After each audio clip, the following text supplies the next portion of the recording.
உச்சக்கட்ட விரக்தியில் நீயா நானா கோபிநாத். அதிர்ச்சி பின்னணி தகவல்கள்.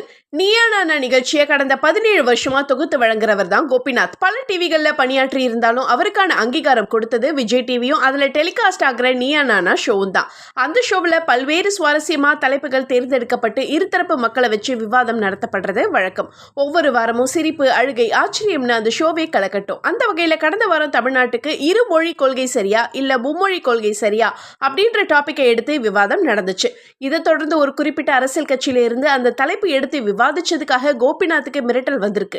இது தன்னுடைய 28 வருட ஊடகவியலாளர் பணிக்கு பெரிய களங்கம்னு ஆதங்கத்தோட உச்சிக்கே போயிட்டாராம் கோபிநாத். திருநாள், நிமிர்ந்து நில், தோனி, வாமனன் உள்ளிட்ட திரைப்படங்கள்ல நடிச்ச கோபிநாத் ஆர்ஜேவாகவும் தான் கைப்பட 12 புத்தகங்களையும் எழுதி வெளியிட்டிருக்கிறாரு. அதோட யூடியூப்ல அவர் சொல்ற நல்லதா 4 விஷயம் அப்படின்ற ஒரு ஷோ ரொம்பவே ஃபேமஸ். பள்ளி கல்லூரிகள்ல அவர் கொடுக்கிற மோட்டிவேஷன் ஸ்பீச்சுக்கு இணை எதுவுமே கிடையாது. இப்பேற்பட்ட மனுஷனுக்கே இந்த நிலைமையானு கொதிச்சு போயிருக்காங்க ரசிகர்கள்.